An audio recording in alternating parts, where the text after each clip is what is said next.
Welcome, ladies and gentlemen, to Let's Play Hearts of Iron 4, The Great War, a World War I mod made by the Unprepared, made by a lovely independent development team called Wolferos. See, I knew. I didn't have to check Twitter to find out. Not the point. Anyway, ladies and gentlemen, we are going to be playing this game today. We're going to be playing this for the future. And, yeah, we're going to be playing from the scenario, The Powder Keg of Europe. So let's read this, because I didn't read this the first time I played. I just want to make sure it worked. In 1910 is a challenging time for peace in Europe. The Italians are preparing for a war with the Ottomans, which will threaten their hold in the Balkans. The rebellion in Morocco is beginning to boil over, much to the anguish of France and to keep the delight of the German Empire. All in all, either clear heads will be needed to keep the peace, or strong hearts will win the war. And we are going to be playing as the German Empire. Now, yes, German Empire is probably one of the most notable and most probably played of this mod, but they are the one nation in this period that has very relatively little land abroad, which is what I prefer. It's basically the country that resonates with me the most, because it's, unlike Austria-Hungary, it's one of the two countries that resonates and is able to, like, it doesn't really have much land abroad. Like, I don't need to pay attention to this land. This land, I can get back later, like, during the war. So it's not really a problem. So we're going to be playing as the German Empire, and the game's having its relatively early spaz out. Yeah, so we're going to be playing, and we're going to be playing on Iron Man to ensure that there is no cheating done by me, because well, you just can't trust people unless Iron Man... No, you can, and I would never cheat anyway, but the point being, we're still going to be playing on Iron Man, because it's just easier for my Let's Play. So the Great War... German Empire. So as you can see, I had two saves, dumb idea and not as dumb as I thought, which respond to my idea to join the Great War, because I hadn't joined at the point as the dumb idea. I had actually decided to stay out because there is a bit you have the option to not join straight away, but I saw that Austria was losing quite badly, and I was like, yeah, fuck this, I need to help my friend. I didn't start the time, so we'll start the time from now. Again, that's the second time I've done that, but I will. But yeah, so I have played this mod for a couple of hours too, and it was mostly to test, but then I started enjoying myself. The audio should be fine. Yeah, the audio is fine. If it's actually not that good, ladies and gentlemen, please tell me on your end, because I'll need to know. Now, the first thing we're going to do is we're going to grab the entirety of our forces, and everything that is not the normal division, being these dickheads, we're actually going to change them to the ++ ones. For a very good reason, because it was effective when I did it last time, and I mean, it may not be the smartest thing to do, but I want to do it, so therefore I'm going to. And I know before the Great War I can get supplied enough to justify this decision being a smart one. I think it's about 40 divisions that we're about to flip to, yeah, so 36 divisions. I'm going to change them to the surronding in division. We need a lot of equipment, of support and motorized and field guns. But that doesn't matter. Wait, field guns? Oh, that's artillery. That's fine. That's completely fine. Now what we're going to do is we're actually going to take the majority of these men, place them into a division. We'll take... Is this a through plan? Yeah, max planning. We'll put him on the Russian side, and then we'll half this, and we're going to take 59. We'll have them blue to correspond with where they are going to be placed, and we'll have our... Oh, we've got 2 max planners. Well, that makes my life easier. Now, we need to make sure we have a border along here. We do not want to go into the Austrian land yet, because it's just not wise. So there we go. So we've got our 2 borders set up. That's the minimal things we need to do for now. Troops-wise. Now we need to merge our fleets, because we will only need 2 fleets for this war to be pretty much, just winning. And we want a really good leader. Now we will be producing a lot of submarines, because this is the way I won. I stopped any naval invasions, as naval invasions are very persistent in this mod. But this time, I'm actually going to go and remember to bring my fleets abroad over. Is it control right click? So there we go. We base that as home. Yeah. Now this naval division, we're actually going to make sure we get Admiral Lothar von so and so. Very long name. Anyway, so let's go to the civilian factories first. This is the most important part. So we're actually going to just we're going to just keep, there we go. So we need 3 sets of factories. That's what we're going to be building for now. Now there's a reason I'm not building any more, which we'll go into now, because we're going into tech. Now there's a lot of stuff to be teching, because it keeps the entire old previous tech tree, and then adds an incremental tech tree, so we can obviously play from the Great War, which is, it's very well made as well. I love it. It's got pictures for 90% of the stuff. Well, actually, I think it's 95%. I think there is only pictures in some places, like not pictures in, I think. No, there. I think that's one, but I don't know if that was, yeah, that's part of this mod. So, and which again, it's not a problem. It's like there's a few here, but it doesn't really bother me. It's well done still. Anyway, we're going to be going for Voiban's work on defense, which is trenches. We're going to be going for basic hand tools. War medicine. I think, which one was it? I think it was the research time, wasn't it? I went for straight away, or was it artillery? No, it's the doctrine. Because we need to, there's actually entire doctrine trees for the First World War, which is High Seas Fleet, Cult of the Offensive Doctrine, and I think this one's Flying Corps, which if you look at here, you need 8 Veteran Initiate, which is down here. So you need to go through the entirety of the first tree to get to the actual specializations. We will be going for more than likely superior firepower or mobile warfare. I haven't decided yet. The fleets, again, just expanded and much longer, which is lovely. Sorry for clicking on them. For fuck's sake, I keep doing it. We've got some nice fleets. We've got Zeppelins, so we have an advantage the enemy sorely lack. If any of you have watched Helsing, I would do it in a German voice, but I don't want to be really offensive. So yeah, we've got our tech done. That's as important as it will be. Now, supplies are very, very fucking necessary, and I would recommend heavily investing straight into supplies. I would also recommend building some motorized infantry, in my opinion, for us, because we're going to need them sooner rather than later, and siege artillery. Because the infantry I made that were very, very effective at breaking the French and the Russian lines had heavy siege artillery. Now they have done an amazing job on the tech tree, the focus tree. Sorry. So from political effort to diplomatic to like the infantry, Luftwaffe, industry focuses, which is a very well made tree as well, down to the tech, and then we've got the naval tree. All interesting stuff, but the first thing we're going to be doing is political effort, as you normally do is minor nations, because it's very, very important. And we're also going to go straight for, where is he? He's here somewhere. We have a, there it is. No, that's not him. I thought we had a guy who could support. Oh, it doesn't seem. Maybe I was wrong, but yeah, I'm getting. National Unity. I got him anyway, so that's fine. And we're actually going to put these all on unlimited, because of the fact that I want them to upgrade my fleet. So we're going to have you there. This fleet here is the nope, not even going to try and pronounce that. That's where we're going to send our Dreadnought to. Battle crew, and we're going to make one main fleet basically.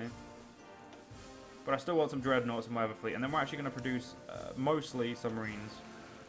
So we're going to get a kickstart on this, and they are in this one, which is the U-boat boat division. So that's basically every important thing set up, and the no template button doesn't matter, because this is the template where we're going to be changing, because it comes with all of the most valuable stuff already in it, so I don't really need to mess about too much. Now, we have little manpower at the moment. We're going to set this game on 3 speed. So we don't really have much at the moment. We have a small military, small air force, sorry. Yeah, we'll be dealing with that. So anyway, there's a welcome message. Welcome to the Great War. You're a veteran player of Hearts of Iron Saga and you want to experience a new challenge. We've added new difficulties to the game. Pick one of those 4 options and see how good you are. We could go Tinky Winky EO. Okay, that just basically gives you bonuses. I've got Balls of Steel, which is decrease. It gives you a lot of downs. And then tonight we dine in hell, whatever, which basically just kicks you in the nuts, basically. But I'm going to be playing not today.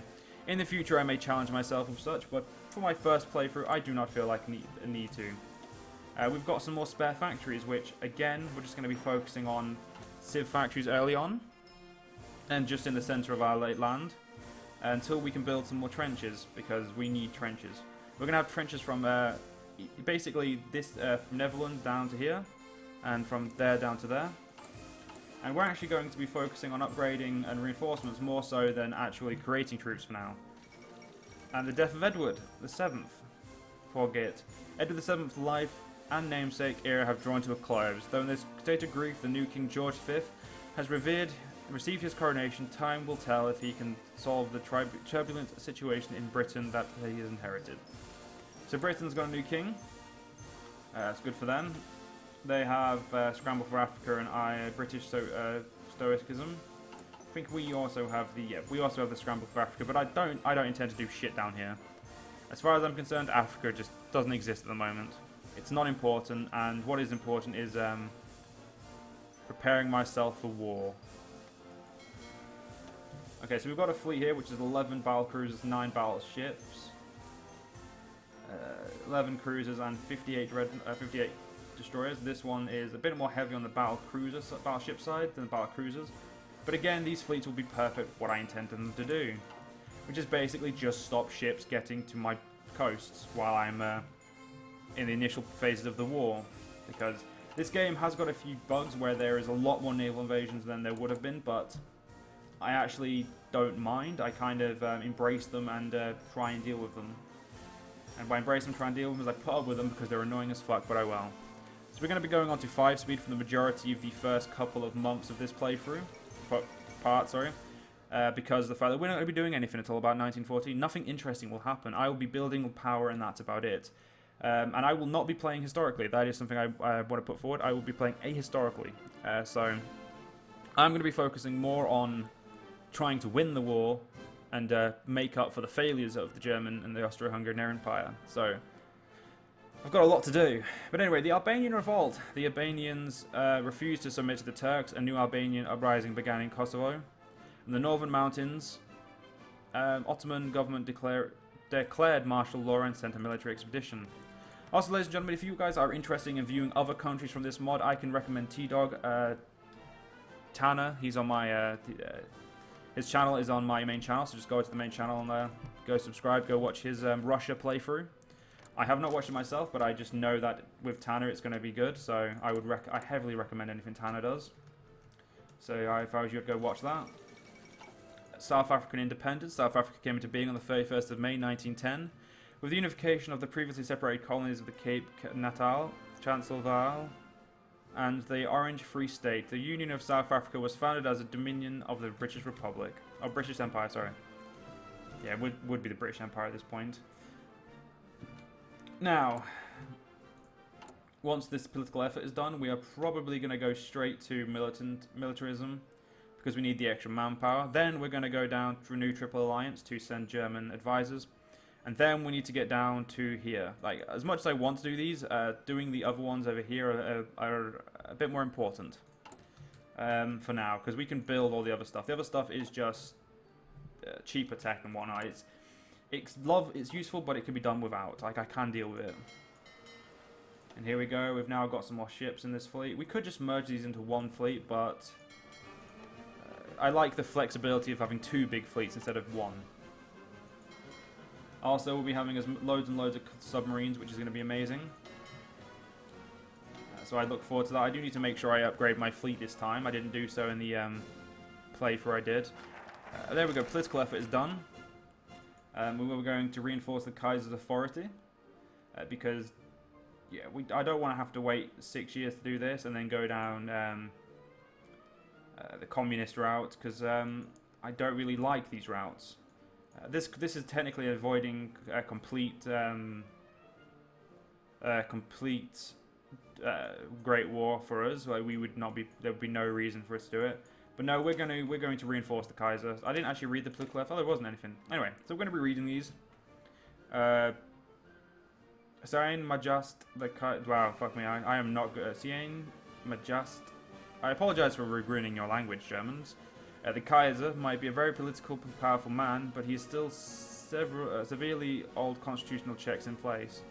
Most stemming from the old days of Prussia. If we eliminate some of those loopholes and keep building our Kaiser's imperial power, he'll be able to exercise control more directly over the German Empire. So we're going to be doing that. We now also have more political stuff. We're actually going to be going straight for... There's 3 military prizes. That doesn't seem to do anything different yet. This may be in the future. But Adolf is a good name, so we're going to get Adolf because you want military experience early on and whatnot. So you can... I can configure my men before the war so I don't have to do it during the war.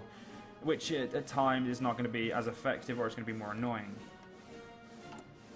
So that's just to make sure you know. Japan-Korean Annexation Treaty. So the Korean Empire, a Japanese puppet state since the assassination of Queen Min in 1895, has just signed a treaty with the Japanese government. Yes, that's it. That's not her. Yeah, I thought the wording was wrong, but it was just me. Government that has resulted in full annexation, though the Russian Empire and United States are complaining about this measure. No official actions have been taken against Japan yet. It seems that Korea's long legacy will go out with nothing more than a whimper. Now, this is one event that I know in history that very many Koreans are very unhappy about, and they're very upset at the Japanese for, but let's not get into that, because that's politics, and I hate politics. Politics are boring. But we are going to be getting into trench excavation now. Now, there's a very good reason why I'm going heavily into trenches. They can legitimately save this camp, they can save us in this war. And I'm going to recommend that you build a double thick wire fence this way, down there. And if anything, just expand the one that's already there, the Mangot line, a bit further into Germany. And then I would recommend doing the entirety of the Russian border up. Just to make sure, if anything, just do the entirety of Ostpreußen. You don't need to, but I would recommend it. They get built quick enough, so it's not actually a complaint. If anything, you'll get them really quickly. It's by the time you get the second one, most of them are normally done. If you actually, that's a good point. You should really exercise doing these first. They take about a month, I think it is. Yeah, about 20 odd days, so it's not too much, and it's actually they're very, very useful in battle. If we look at them, it doesn't really say what they do. Yeah, they use to shelter troops. So basically, it's like a weaker version of a land fort. So it's very useful, but it's not amazing. We're also going to now get human power transport, so we can get our construction speed up, because we needed that little extra construction speed for now. Once we get more military factories, we'll focus on some Zeppelin production. I produced airships way too slow last time. We do need the Fokker Mark V and the Zeppelin M-Class. Both very useful. Zeppelins because, well, we just have we have Zeppelins, and Zeppelins are fucking awesome. I mean, they're extremely flawed, but they're fucking awesome. So let's see what Austro-Hungary is doing. They're doing political effort at the moment. They've done the Balkans policy. So they're going to go down here, which is fine.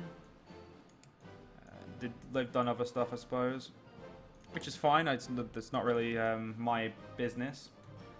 But they are a major country from the start, which is amazing. The Qing dynasty is not going to be around for long, unfortunately, as historically they will lose a majority of their land to the Chinese Republic, and they'll lose Mongolia, which is one fucking state. That's cheap. I thought Mongolia might be a little bit more powerful. I feel sorry for my troops over in China and that. Oh fuck! I didn't read militarism. It might have stuff. Nope, it doesn't. It's fine. It doesn't matter. Let's continue on. We've got more political power for our nation, so we're going to invest in industrial concerns. So we're going to invest in Krupp, which is good. I'm happy with that. War medicine is done. Lovely. Now, I wish I could go further down, but we cannot. I kind of want to get that as quick as possible. I think we're going to go for heavy industry 1. Get our industry pumping out more men, more guns and such. Because we're still 10k undergunned. We're actually we're still 2k undersupplied, so we're not in the best position, and we're still got with lack of motorized. Motorized are basically horse-drawn at the moment, so we are lacking in stuff. We also have 2 new trade things, coal and wood, and Portugal has become a republic. Mirroring their former colony, Brazil, the Republicans of Portugal have couped the monarchy. A string of blunders made by the monarchy, mostly concerning the colonies and the technological development, provoked a very small band of rebels to come together, which quickly earned the support of nearly the entire military. For the issues the monarchy faced are unlikely to be easily solved anytime soon, at least the anger of the public is quenched for now. So Portugal's a republic, and they still have quite a few lands. I mean, they're still pretty powerful. I wouldn't say they're fucking shit, but they're fucking shit. But not the point. No, they're not actually. That is an understatement. They're not shit. So we've got a nice little border going on around here. It seems to be we're focusing heavily here, which is fine. I could be exercising my troops, but I do not wish to waste supplies when men can actually get really well trained just from fighting, which is what I'm going to be doing. Now we now have trench excavation, which is a good tech to get. I like to get myself ahead in the weapons business, but it looks like we don't need to go anywhere at the moment. We could upgrade artillery straight away. We could also get some better cars soon. Field hospitals would be a good idea, but I think mechanical computing is better. And now we can do the one thing I really want to do, which is basically upgrade the fuck out of this. Yeah, we didn't actually get as many built because I've actually teched a bit quicker this time. We're not actually going to get these ones done yet. Nah, fuck it, just get them all done. By the time the first war comes, we'll actually be we'll be sorted. There we go. There we go. Much better. Much, much better. Trenches are extremely useful. I actually really like the trench system. And we really need manpower at the moment, which is why we're waiting for militantism. The second we get militantism, that is when we're going to militarism, whatever, we will end the part, unfortunately. Might build some trenches up north, actually. We don't know what the dirty Danes might do to us. Human power transports, bitchin'. Let's get mining, why not? I normally ignore resource production, but as soon as we're going to be at war with a lot of the world, as the Entente is a lot bigger than the Allies were. They include the entirety of the Comintern as well, so this is going to be a little bit harder than just the World War II scenario, I think. Also, with different tech, more stuff to manage, it's definitely a very important subject. And I believe there is a partisan, so it's there. Yeah, I need him as well, Bernard von Pula. So we need to make sure partisans don't have a very big effect on us. There we go, we got militarism. Revolution in Mexico as well. Let's do this and then we'll read that just before we end the part. So we don't need any manpower now, we've got 4.14 million. And I think we're going to exert ourselves. Now we'll do the renewed Triple Alliance. Our old alliance of Austria-Hungary and Italy needs to be renewed again. And considering the climate of Europe, it's a hard case to argue not at least trying to do so. Italy in particular seems to be less and less dedicated to its alliance as this time goes on. And special attention must be given to the area to ensure they don't betray us. So it's fine. And anyway, a revolution in Mexico on October 5th, 1910. Madero issued a letter from jail known as the Plan de San Luis Potosí, with its main slogan, Surfergo, Effectigo, no re-electio, free suffrage and no re-election. It declared the Diaz Prince illegal and called for revolt. So basically, it's trying to instate a Mexican republic. Fair enough. But anyway, ladies and gentlemen, we unfortunately are going to have to end this part here. But you guys have enjoyed the first part of this series, and I will see you guys in the next part. I will see you guys then.